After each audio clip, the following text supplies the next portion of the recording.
This episode is brought to you by Progressive Insurance. Fiscally responsible, financial geniuses, monetary magicians. These are things people say about drivers who switch their car insurance to Progressive and save hundreds. Visit Progressive.com to see if you could save. Progressive Casualty Insurance Company and Affiliates. Potential savings will vary, not available in all states or situations.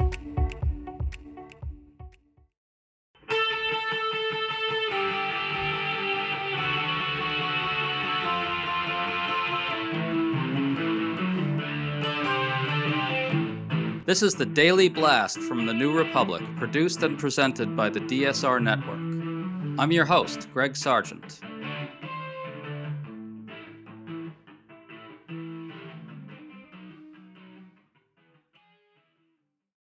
The sharp turn in Donald Trump's political fortunes is a remarkable thing to behold. In Tuesday's elections, Democrats won crushing victories across the board, making big inroads with working-class voters, and handily winning the California referendum, which could result in 5 more Democratic House seats. There was much more like that. Trump's response to all this was to blame everyone but himself. He rebuked Republican senators over the shutdown. He claimed that the losses were because he wasn't on the ballot, and at one point he snapped at Republicans, saying the party would be dead if it doesn't end the filibuster to resolve the shutdown. Meanwhile, on still another front, Trump's tariffs suddenly look as if they may lose before the Supreme Court. In sum, all the lawlessness and corruption ran smack into a big blue wave. But can that wave be sustained? We're working through all of this with New Republic senior editor Alex Shepard, who has a good new piece digging into the anger of the Democratic base and what it means. Alex, good to have you on as always. It's great to be back. So let's just go through the top-line victories really quickly. Abigail Spanberger and Mickey Sherrill won the Virginia and New Jersey gubernatorial races by 15 and 13 points, both big gains over 4 years ago. Democrats won trifectas in both state legislatures in large gains. Voters overwhelmingly passed Prop 50 in California. Democratic judges on the state Supreme Court in Pennsylvania held on, and that was pretty dicey. There's much, much more like that. Alex, it's standard for a party to do well in off-year elections when the opposition controls the White House, but can you talk about why this represents such a dramatic overperformance? Yeah, I mean, I think that the situation in the country is really not great right now in a lot of ways. But I think that, more to the point that, in a lot of ways, I think we, myself very much included, overthought the 2024 election in a lot of key ways, and that 2 things really matter here. Right. One is that the Democrats until the 11th hour ran an 82-year-old candidate who people did not believe was capable of doing the job. And the other is that prices were really, really high and that Trump said that he was going to bring those down. And a year later, prices are even higher right now than they were. And people are recognizing that. And, I think there are 2 parts of this victory. One is just the sort of general malaise, that's built around rising prices. And then there's also sort of the specific anger at within the Democratic base, and that's focused on the authoritarian overreaches of this administration. It's built around ICE agents sort of going into neighborhoods and kidnapping people. It's based on a host of other things. But I think what we're seeing is that Democrats who harness that energy, who promise to center affordability in their politics, and who make fighting Donald Trump a priority, those people are winning everywhere. I want to get to all that in a bit, but let's first talk about Trump's response to all this at a breakfast with Senate Republicans on Wednesday. He blamed the shutdown. He cited pollsters who have pointed out that Trump wasn't on the ballot and that this ended up depressing the MAGA base. He said, quote, "I don't know about that, but I was honored that they said that," meaning he was honored because they said that all this happened because he wasn't on the ballot. And then on top of all that, Punchbowl's Andrew Desiderio reported that after reporters were removed from the Senate lunch, Trump said that Republicans are, quote-unquote, getting killed in the shutdown and that the GOP will become a dead party if they don't end the filibuster to resolve the shutdown. And then Trump even argued with Lindsey Graham after Graham pointed out, well, we could use reconciliation to pass legislation and end the shutdown. Trump snapped at him saying, quote, "Lindsey, you and I both know there's so much you can't do with reconciliation." I think he meant there's so much you can do, but point taken. Anyway, Trump seems pretty ticked. What do you make of all that? I mean, I think that in some ways he's kind of right about him not being on the ballot. We have a lot of evidence right now that, Republicans, particularly MAGA Republicans, do significantly worse when they don't have Donald Trump at the top, sort of dragging them along. But the other thing to look at with these results is everywhere you see, I mean, first of all, you just say, look, there's just a leftward shift everywhere. I think 99.8% of counties that voted on Tuesday shifted left, but also this idea of this new Trump coalition of sort of younger voters, younger men in particular, blacks, Hispanics, Asian voters, that crumbled into dust completely. And so, I think the frustration there is the sort of realization that this administration that never had a mandate, frankly, and won a fairly narrow victory, but has been acting like it, is quickly realizing that the sort of momentum that they had to start this term has completely evaporated, that Democrats have all of the energy, that their base is activated and Republicans aren't. And I think that, Trump, for all of his flaws, I think understands a lot of pretty key and largely pretty simple things about American politics. And one of them is that you need to do concrete, tactile stuff. And I think that this speech, although very Trumpian, is him reminding his party that they need to get off their butts. But he's a lame duck president. And I think that we forget that because of all of the posturing from the White House. But he's a lame duck, and that's what we're seeing right now. I think you made a critical point there, which is that the MAGA coalition turns out to be even more fragile than we thought. And that's linked to your earlier point, which is that everybody overread the significance of 2024. Trump did make these inroads with non-white working class voters, and that is a big problem for Democrats. The Democrats made plenty of mistakes, there's no question, but the win wasn't this durable shift among non-white working class voters. They didn't really move in some profound, durable sense towards Trump and the GOP, and we're seeing that now, right? Yeah, I mean, I think that one of the things that you saw in the last election is that when Trump said that he was going to lower prices, voters believed him, despite the fact that the Republican Party does not have a long track record of doing that. But when he said that he was going to violently deport millions of people from the United States, they didn't, right? And I think that there was this, and they didn't believe Democrats when they said it either. And I think there's been this recognition lately, right, that Trump has broken all of these promises, right? And I think that people are very angry, and many communities are very understandably anxious about this as well. But I think what you've seen is that Trump's appeal to voters has always been rooted in the fact that he is different from other people. And I think that they then expect him to behave differently. And we've seen this now, really in 3 elections in which Trump has garnered a huge amount of votes from low propensity voters that people are willing to kind of believe that his singularity will allow him to cut through various Gordian knots. But once he gets into office, you see the way it works, and people recoil. And I think that, I joked yesterday that like the one takeaway from this election is just that this country is crazy, because all of this could have been foreseen, a year and a half ago, a year ago. But this is just where we are right now. And I think that what we're seeing is that all of that, to go back to the first point we were talking about, all of the sort of hand-wringing and debating the Democrats have been doing about their identity, I think that still does need to happen, but in the short term, it doesn't matter. If you run on affordability and fighting back against this authoritarian administration, you're going to do pretty well. You're going to do well in New York City, you're going to do well in Georgia, you're going to do well in Pennsylvania. It doesn't matter.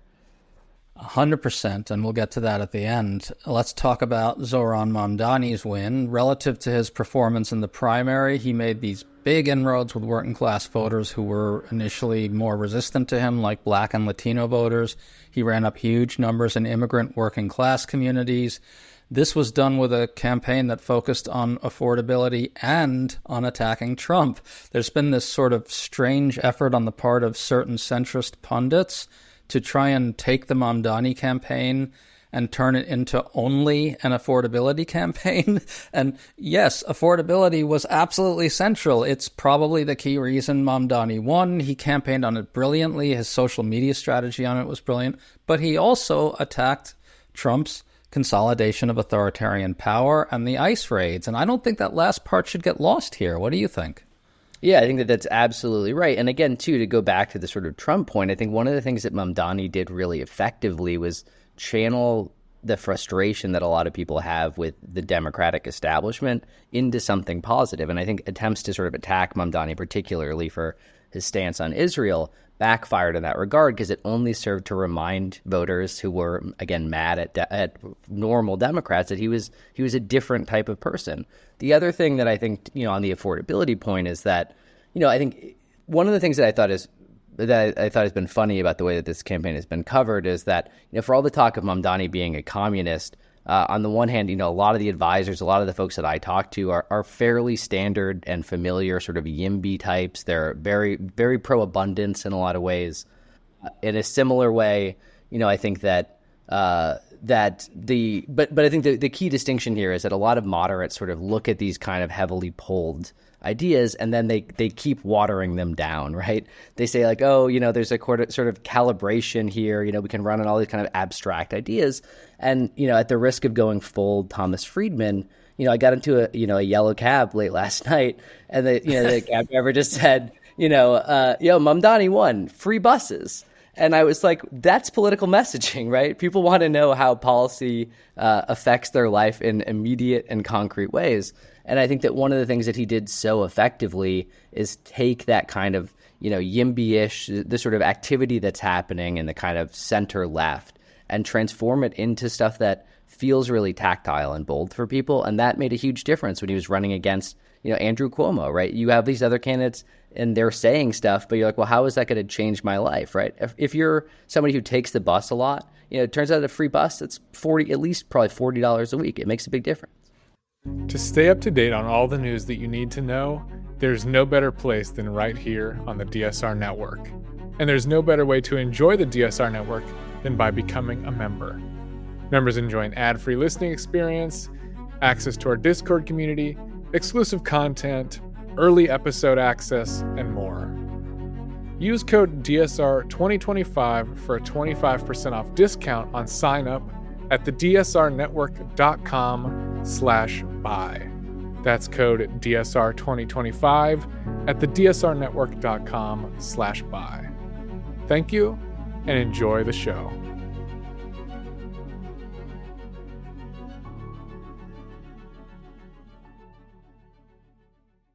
Well, I will tell you that one of Mamdani's senior advisors told me for a piece that ran in the New Republic that one of his innovations was the ability to use that type of appeal to reach immigrants who didn't speak English as well.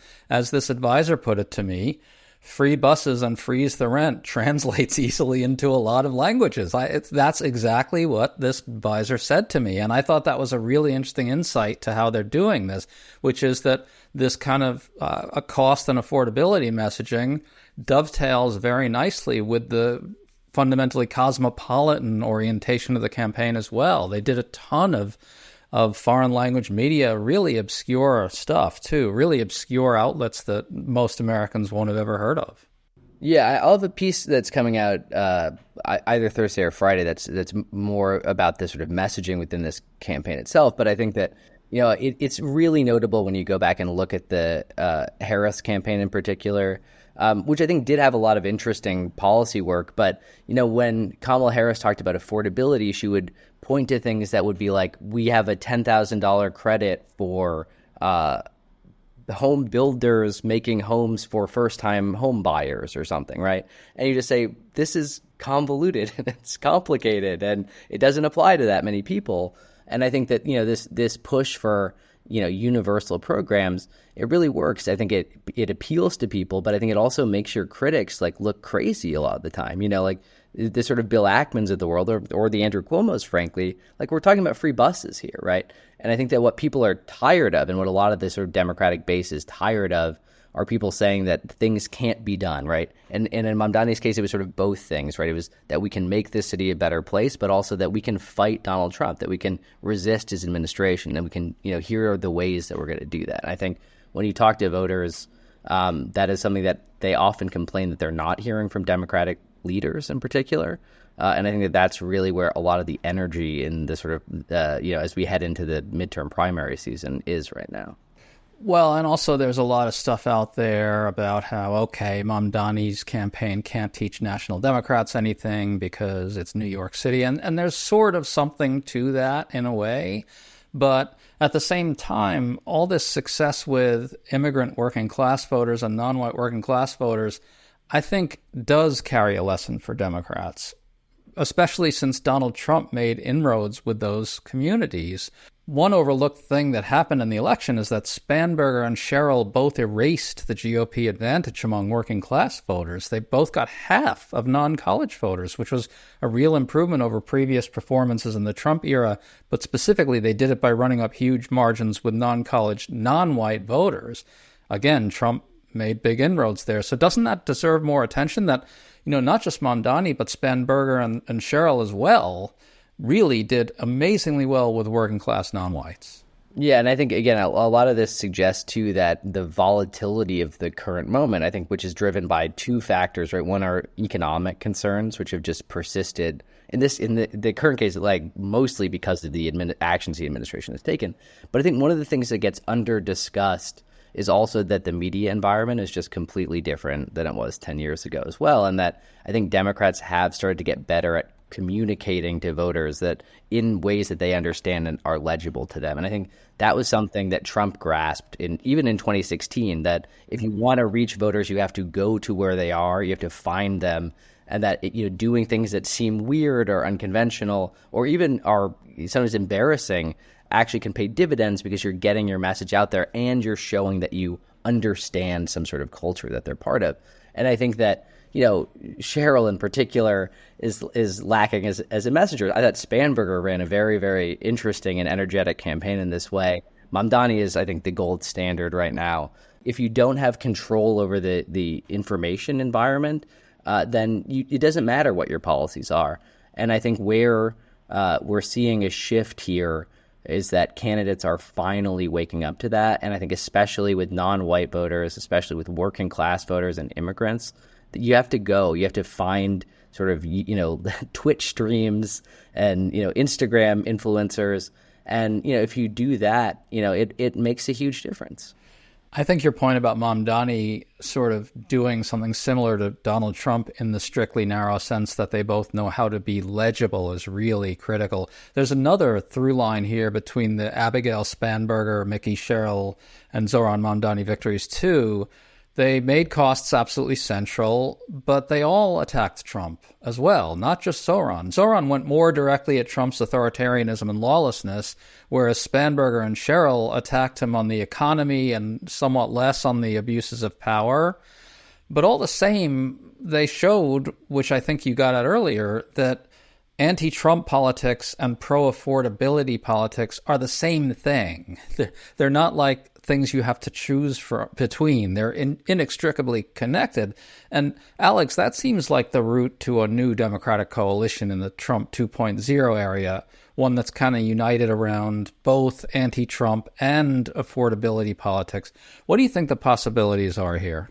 I mean, I think that they're pretty vast. I think partly because what you've seen in these very disparate elections, and I think the electorates are fairly different here, too, is that voters grasp all of these things and they respond to them really quickly. And I think that this also expands into other areas, right? I don't think that, affordability and anti-Trump is like the long-term future of the Democratic Party. But if you are building a party that is rooted around a message that is about improving the dignity of life for everyone, right, then that's a really good way to reach a lot of different types of communities. And I think it also stands in really sharp contrast to the frankly, cowardly and dispiriting message that you're hearing from a lot of Democrats shortly after the election, that, that the less the party does, the better, that they need to kind of strategically abandon certain groups to prove that, their moderation to, what Chuck Schumer calls the Baileys.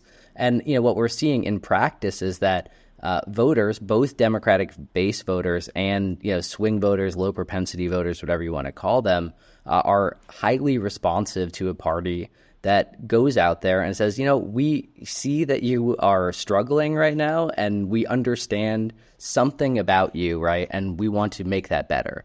And here's how we do it. And, the way that one of the reasons why that matters is that there's no counter message on the Republican side right now, right?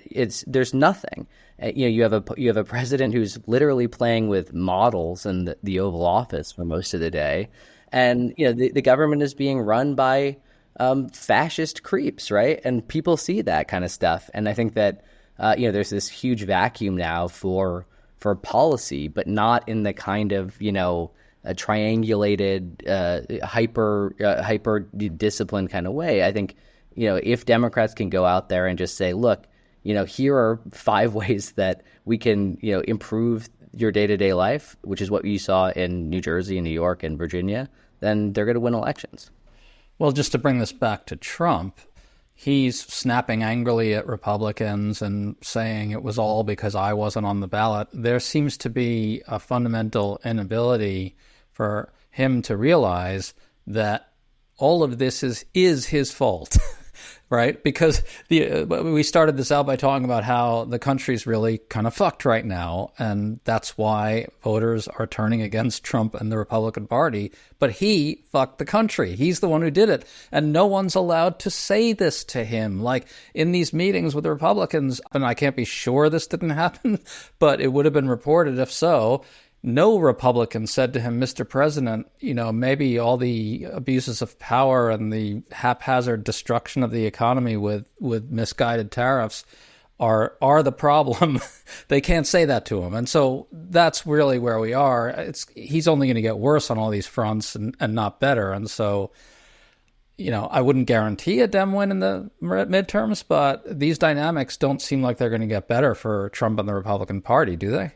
No, I mean, I think one of the things, just sort of build off of that is that Trump is like a creature out of a German folklore or something here. And that I think that there's a sense with Republicans, he gives them an ability to win elections that they might not have otherwise. But once he's in office, he makes everything impossible. And I think that the Trump that is in the White House right now is vastly diminished than the one in 2017. And I'm not even talking about cognitively, although that's probably true as well. But Trump, the first gen Trump, was still a remarkably adaptive and responsive politician, at least with the Republican base. He was good at reading where the base was, the rallies. He used the rallies as a kind of testing ground for all kinds of stuff.